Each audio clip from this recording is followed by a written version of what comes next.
Hello दोस्तों, मैं हूं सुमन और आप लोग देख रहे हैं सुमन मार्को चैनल। आप लोगों का बहुत बहुत स्वागत है दोस्तों सुमन मार्को चैनल पर। बचपन से ही रोहित को एक साइकिलिस्ट बनने का भूत सवार था। वह जब भी अपने घर के बाहर देखा करता या शाम को अपनी छोटी सी साइकिल को लेकर जाता और अपने घर से बाहर निकलता तो सड़क पर रहने वाले बच्चे या फिर लोगों के घरों में जो काम करने आते थे उनके बच्चे साइकिल पर करतब करते हुए दिखाई देते थे। रोहित की माँ उन बच्चों से हमेशा रोहित को दूर रखने की कोशिश करती और घर का दरवाजा बंद कर लिया करती थी। रोहित की माँ को लगता था कि कहीं रोहित इनकी तरह आकर्षित न हो जाए। रोहित की माँ ने रोहित को गलवस ला कर दिए। हेलमेट और पैड लाकर भी उसकी माँ ने रोहित को दे दी। लेकिन जब भी रोहित अपनी साइकिल लेकर बाहर निकला करता तो न जाने कैसे वह अपने चेहरे पर, अपने घुटने पर, अपनी कोहनी पर खरोंच लगाकर घर में आया करता और माँ का दिल यह चोट को देखकर छलनी हो जाया करता था, जैसे हर माँ का दिल होता है। एक शाम रोहित ने अपने घर के बाहर सड़क पर रहने वाले बच्चे को साइकिल पर स्टंट करते हुए देखा। वह थोड़ा बड़ा हो चौंक गया और उसका मुंह खुला का खुला रह गया। रोहित पता कि जीवन में मुझे यही करना है, तो वह घर से बाहर निकलकर उस साइकिल पर स्टंट करते लड़के से कहने लगा कि प्लीज मुझे यह स्टंट सिखा दो। अब रोहित बड़ा होने लगा था तो वह अपनी मन मर्जी करने लगा था। फिर क्या था, रोहित बस सिर्फ या तो नहाने और खाना खाने के लिए या फिर सोने के लिए अपने घर आता था। रोहित की माँ जब भी रोहित से कुछ सवाल पूछती तो वह हाँ या ना में जवाब देकर गुस्सा होकर सो जाया करता था। रोहित अब 18 साल का हो चुका था और उसने हमेशा हमेशा के लिए अपने घर को छोड़ दिया था। उसके बाद 12 सालों तक पूरे देश में जहाँ कहीं भी साइकिल इवेंट्स होते उस पर पार्टिसिपेट करने लगा।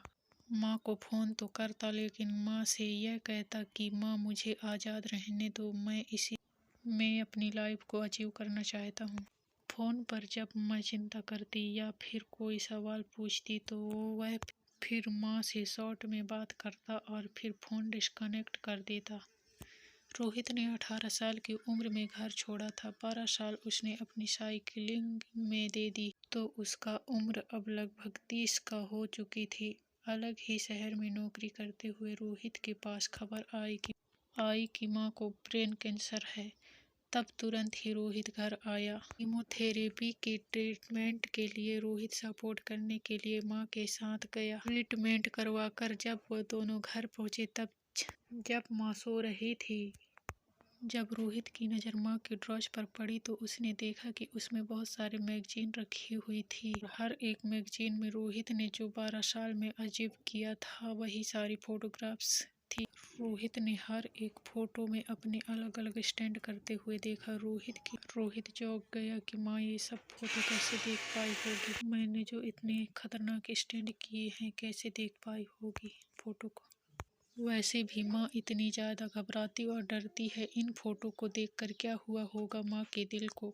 यह सोचते हुए वह वहाँ खड़ा रहा। तभी माँ की आंखें खुली और उन्होंने अपने बेटे से कहा कि बेटे तुम इन फोटो को रख दो, मैंने तुम्हारे लिए इन्हें कलेक्ट करके रखा है। तुमने तो कभी बताया नहीं लेकिन मैंने अपने आप ही ढूंढ लिया। रोहित कीमोथेरेपी का सेशन खत्म करके और माँ को अच्छी तरह से इलाज करवा कि वह अपने शहर वापस आ चुका, जहाँ उसकी नौकरी और उसके बाइक स्टैंड उसकी राह देख रहे थे। और एक सुबह खबर आई कि माँ चल बसी। तब रोहित अपने किचन में बैठे बैठे फूट फूट कर रोने लगा। रोहित को बहुत घुटन महसूस होने लगी। वह अपनी बाइक लेकर सड़कों पर निकल गया और साइकिल चलाते हुए खूब रोया। लाइफ कुछ आगे बढ़ी। सालों से जिस लड़की को वह डेट कर रहा था उससे शादी हुई और 1 साल में उनके बच्चा पैदा हो गया। रोहित अपने बेटे को लेकर लॉन्ग वॉक के लिए निकला करता था। रोहित को ऐसा लगता मानो पूरी दुनिया उसके बच्चे को भी चोट पहुंचाने की तैयारी में है।